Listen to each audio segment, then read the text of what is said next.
एक मित्र ने पूछा है, प्रत्येक व्यक्ति तो अपने शरीर से ही जुड़ा हुआ है, ऐसे में वो अपने शरीर की ओर ध्यान ले जाएगा तो शरीर की ओर और ज्यादा आसक्त नहीं हो जाएगा क्या? देखो, जितना आसक्त वो अभी है, इससे अधिक और क्या आसक्त होगा? जितना है उससे अधिक आसक्त होने की संभावना नहीं है। और इस आसक्ति के माध्यम से जो उसकी मूर्छा से निकली है, जो घटना घटी है, वो ये कि शरीर के तल पर वो जीता तो है, लेकिन शरीर को जानता नहीं। शरीर से कितना संगीत निर्मित हो सकता है और कितनी दिव्यता प्रस्फुटित हो सकती है, इस तथ्य से वो अनजान है। वो शरीर का उपयोग करता है, ऐसा कहना ठीक नहीं है। वस्तुतः शरीर ही उसका उपयोग कर लेता है। शरीर की अपनी आवाज है, शरीर की अपनी प्रज्ञा है, शरीर में जितनी इंद्रियां हैं, उन प्रत्येक इंद्रियों का अपना एक संसार है, अपना एक रहस्य है।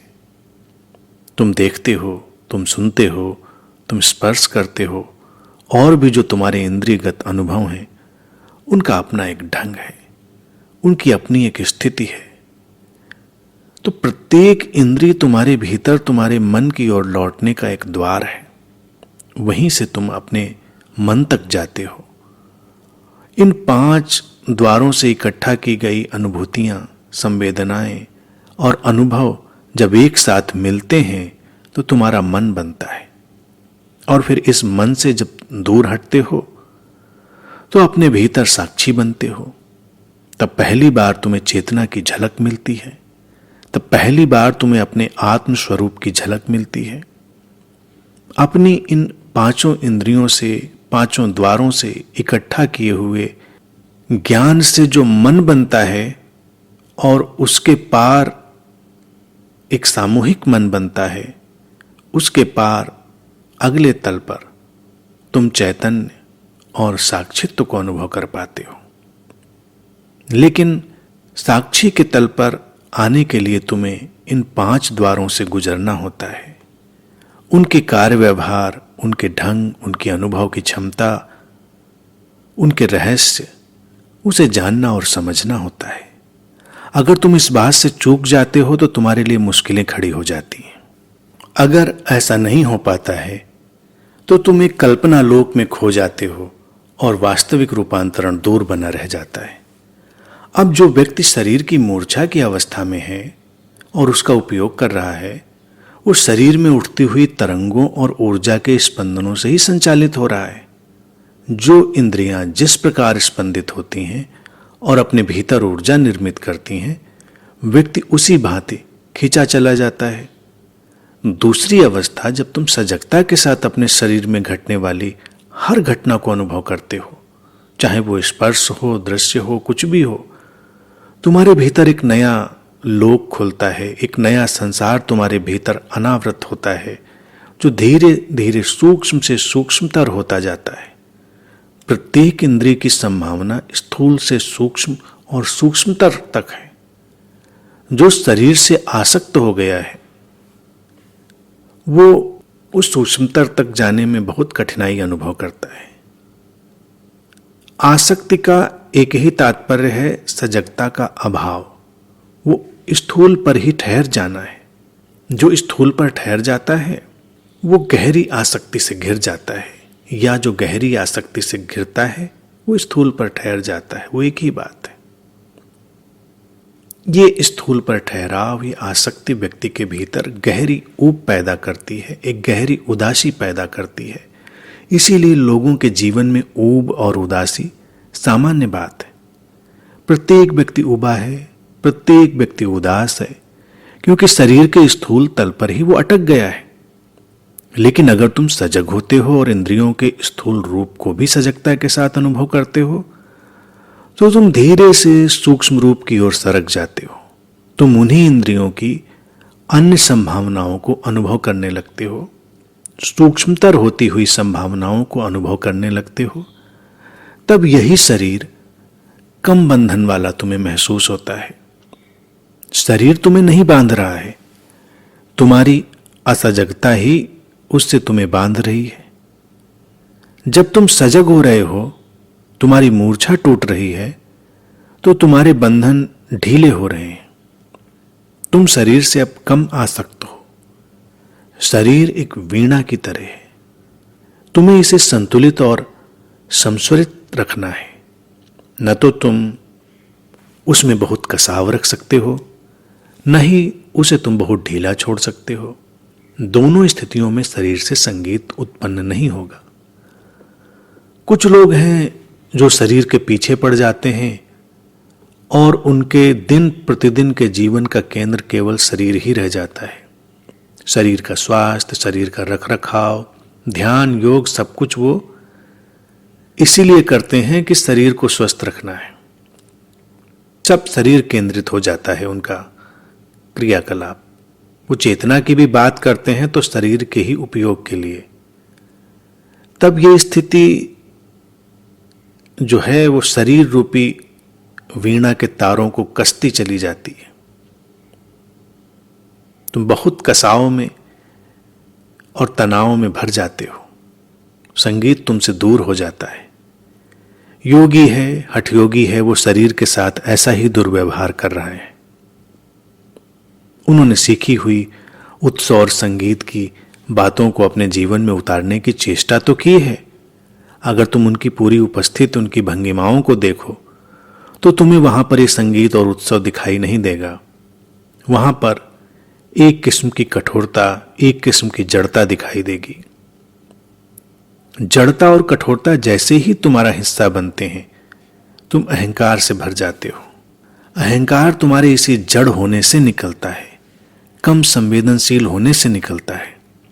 जैसे जैसे तुम संवेदनशील होते हो, संवेदनशीलता में आगे बढ़ते हो, जड़ता टूटती चली जाती है। तुम तरलता में अग्रसर होते हो। शरीर के तल पर जो तनाव है उसे विदा करते हो।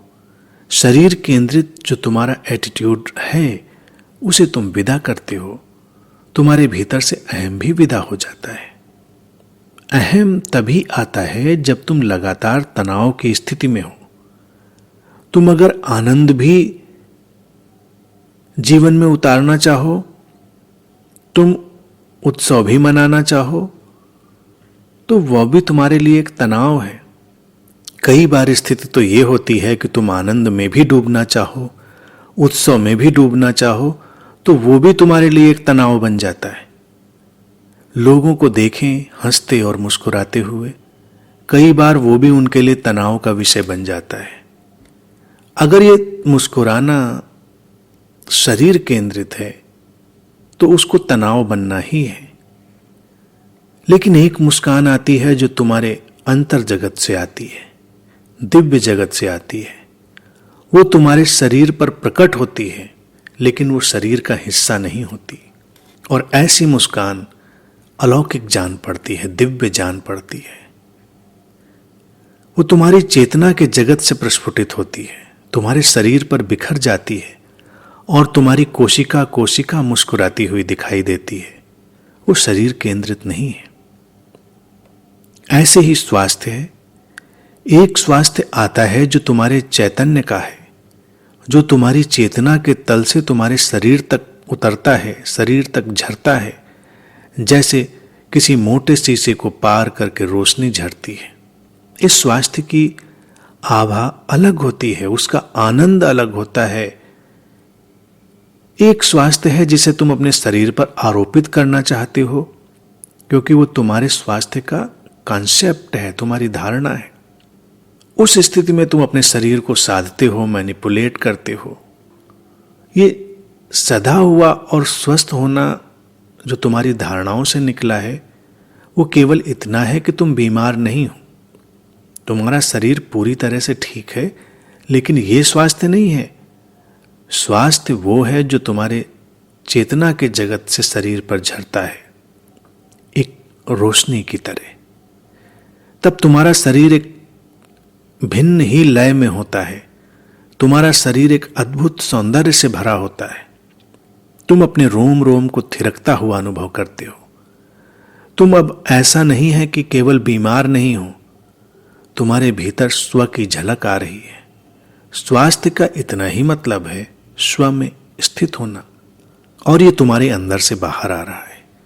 ऐसे में तुम अपने शरीर का आनंद ले सकते हो, शरीर पर घटते हुए रहस्यमय अनुभवों को अनुभव कर सकते हो, और तुम जानते हो कि ये शरीर अब मात्र स्वस्थ नहीं है, ये दिव्यता का एक पुंज बन गया है। जब इस प्रकार का स्वास्थ्य तुम्हारे भीतर आता है तो शरीर के कष्ट और बीमारियां उसे खंडित नहीं करती। तुम अपने संबुद्ध मित्रों की ओर देख सकते हो, उनके जीवन के आनंद और उनके शरीर में घटते हुए दिव्य प्रकाश को देख सकते हो। शरीर पदार्थगत है, उसमें क्षय डिके स्वाभाविक है, लेकिन एक सामान्य व्यक्ति जो बेहोशी से घिरा है, उसके शरीर पर क्षय प्रारंभ होता है तो उसका जीवन दुख से घिर जाता है, पीड़ा से भर जाता है। और एक संबुद्ध मित्र के शरीर में क्षय भी घटता है, बीमारियां भी घटती हैं, लेकिन इससे उसके भीतर की दिव्यता में, भीतर के प्रकाश में, भीतर की उत्सवमयता में कोई अंतर नहीं पड़ता। एक सामान्य व्यक्ति जो अभी शरीर से आसक्त है, जब वो अपने शरीर को बचाना चाहता है तो वो दूसरों की कीमत पर भी अपने को बचाना चाहता है। लेकिन एक जागृति की ओर जाता हुआ व्यक्ति शरीर का उपयोग समझ लेता है और अपने शरीर की तरह वो दूसरों के शरीर की संरचना और गतिविधि को भी समझ लेता है। बचने की बात अगर आएगी तो शरीर को छोड़ भी सकता है, लेकिन शरीर के माध्यम से आ रही दिव्यता को खंडित नहीं होने देता। जो आत्मिक मूल्य और आत्मिक गुण तुम्हारे भीतर उतर आए हैं, उनको खंडित हो जाने के बजाय, उन्हें धूल धूसरित हो जाने देने के बजाय वो अपने शरीर को छोड़ देना श्रेयस्कर समझ सकता है। तो विरोधाभास कहीं नहीं है। शरीर का सजगता से उपयोग करना है, समस्त इंद्रियों के द्वारों को स्थूल से सूक्ष्म और सूक्ष्मतर होने देना है, उन्हें जितना संवेदनशील बनाना संभव है उन्हें उतना संवेदनशील बनाना है, क्योंकि चेतना का फूल संवेदनशीलता की जमीन में ही खिलता है।